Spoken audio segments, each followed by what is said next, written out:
Alright YouTube, how you guys doing? Just a very quick update on the situation in the MacBook and of course the rumoured MacBook Pro updates.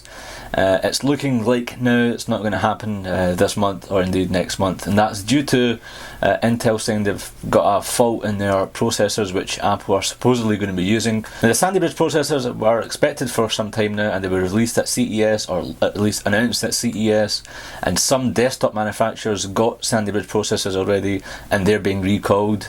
Although Intel says there's a 5 to 15% chance of these processors failing after 3 years, it would still cost them $1 billion to kind of get them returned and fixed and so on. And it affects both desktops and notebooks, so the same applies to the iMacs, I guess. I guess this is the perfect example as to why Apple should move towards their own in-house processors, like they've done with the iPad and the iPhone.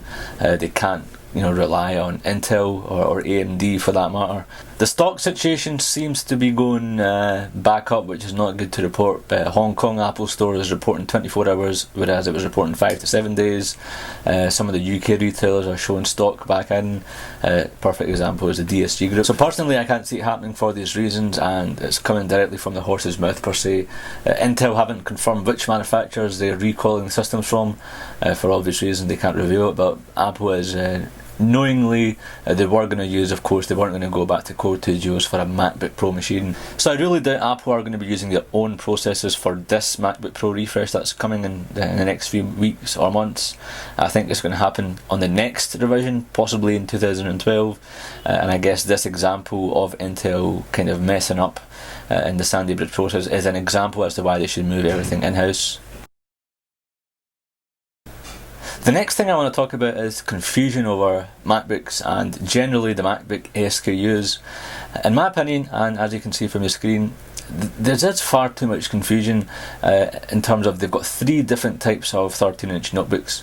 Now that is not Apple-like, and as good as choice is, it's confusing also. Since getting this MacBook Air, you will not believe the amount of people who have messaged me through the forums and the website and even YouTube comments saying, what shall I get? Shall I get the MacBook Air 13-inch? Should I get the white MacBook, or should I get the aluminium 13-inch MacBook Pro? And this is the first time I'm seeing this. I've never had this problem with the iMacs and Pros. And just a bit of a history lesson previous to Steve Jobs coming back in, one of the failures of Apple was because they had too much of a product line. It was just too great, it was too big.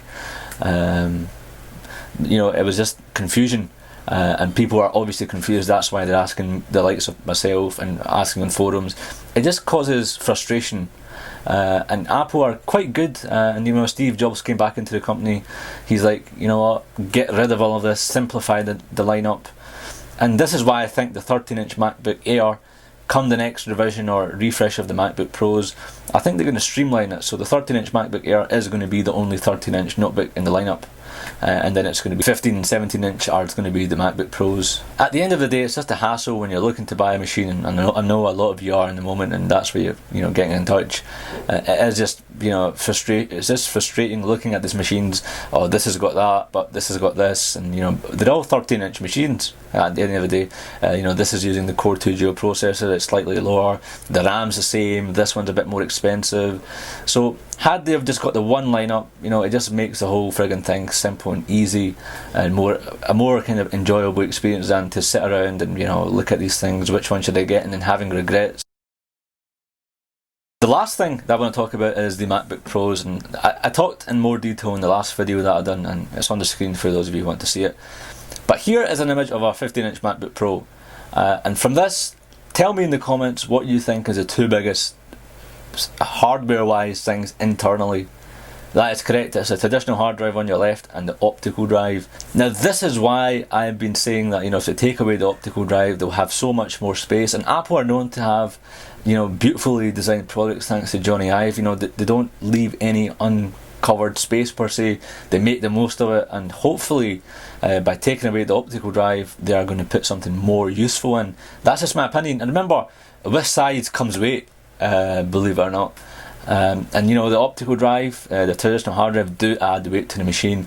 This is why I think the hard drives, if they take the traditional ones out, put flash storage in, which of course it's in the MacBook Airs. Why are you not going to bring it in the next lineup? Steve Jobs said it's going to be the feature of all Macs or notebooks. so it'd be crazy for them not to at least offer it for the upcoming MacBook Pros. And for those of you who still want the MacBook Pros, who knows, they might keep it in for next year, but I don't think so. I think they're going to take it out. I think it's going to be more of a 15-inch MacBook Air.